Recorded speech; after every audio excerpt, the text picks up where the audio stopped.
Hello बच्चों, तो DK Jha commerce classes में आपका स्वागत है। इसमें जो एक क्वेश्चन है, साझेदारी फॉर्म का जो विघटन जो चल रहा है, इसमें है कि एक साझेदारी का विघटन किन परिस्थिति में होता है। साझेदारी फॉर्म नहीं, पहले एक साझेदारी का विघटन किन परिस्थिति में होगा। तो साझेदारी का विघटन देखने ये 4 कंडीशन होता है। जब कोई साझेदार अवकाश करता है, या जब कोई साझेदार आपको मृत्यु होता है, या जब किसी साझेदार दिवालिया हो जाता है, या जब कोई साझेदार असमर्थ हो गया है। अब इतना असमर्थ हो गया है कि अब वो काम करने लायक नहीं है, वो साझेदार लायक नहीं है, असमर्थ हो गया है। इस वजह से वो क्या होता है, अपना वो इस तरह से साझेदारी का विघटन होता है। तो 4 कंडीशन होता है। किसी साझेदार अवकाश ग्रहण करने पर, जब कोई साझेदार रिटायर कर जाएगा, किसी साझेदार की मृत्यु के दशा में कोई साझेदार मर जाएगा, तब साझेदारी का विघटन होगा। दिवालिया घोषित होने पर साझेदारी का विघटन होगा।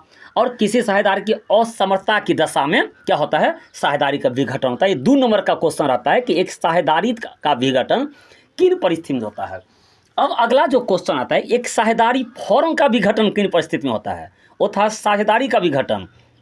अब होगा साझेदारी फॉर्म का विघटन। साझेदारी फॉर्म का विघटन कौन होता है, आपसी समझौता से भी साझेदारी फॉर्म का विघटन होता है। जब सभी साझेदार आपस में समझौता कर लेगा कि मुझे फॉर्म अब नहीं चलाना है, फॉर्म का व्यवसाय मुझे बंद करना है, तो उस कंडीशन में क्या होता है, साझेदारी फॉर्म का विघटन हो जाता है आपसी समझौता द्वारा। दूसरा होता है अनिवार्य समापन होता है, जिसमें आपको कोई ऐसा कोई साझेदार एक को छोड़कर सभी साझेदार दिवालिया हो गया है।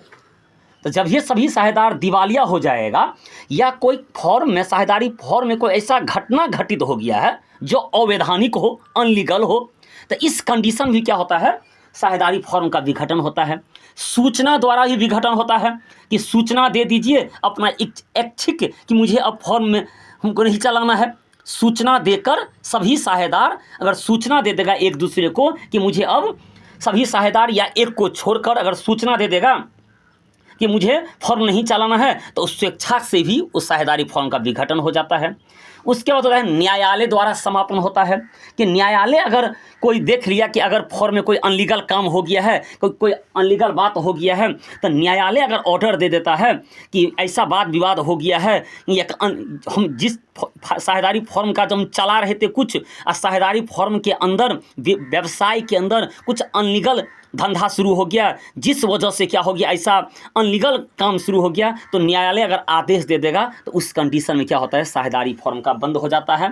या कोई साझेदार पागल हो जाता है, पागल की दशा में, यानी कि या कोई साझेदार अयोग्य घोषित हो गया, वो योग्य नहीं है, तो इस वजह से भी साझेदारी फॉर्म का विघटन होता है। तो ये बहुत इंपॉर्टेंट हेडिंग है, साझेदारी फॉर्म के विघटन किन परिस्थिति में होता है। तो 3 से 4 पॉइंट लिखना है। और साझेदारी का विघटन किन परिस्थिति में होता है, तो 3 से 4 पॉइंट लिखता है। ये 2 तरह का क्वेश्चन रहेगा, साझेदारी का विघटन किन परिस्थिति में होता है और साझेदारी फॉर्म का विघटन किन परिस्थिति में होता है। तो ये 2 जो हेडिंग है, जो 2 नंबर का क्वेश्चन आ सकता है, एक साझेदारी फॉर्म का विघटन किन परिस्थिति में होगा, 3-4 पॉइंट देना है, और साझेदारी का विघटन किन परिस्थिति में होता है, वो 3 पॉइंट है। तो इस बहुत ही इंपॉर्टेंट हेडिंग है, इस हेडिंग को आप देख लीजिए। तब कल हम जो सवाल बताएंगे कि रियलाइजेशन अकाउंट जो बनेगा, तो उस रियलाइजेशन अकाउंट के डेबिट साइड में कौन आइटम होता है, क्रेडिट साइड में कौन आइटम होता है, तो उसका कॉन्सेप्ट लेकर हम कल आएंगे। इस वीडियो को ज़्यादा से ज़्यादा शेयर कर दीजिए।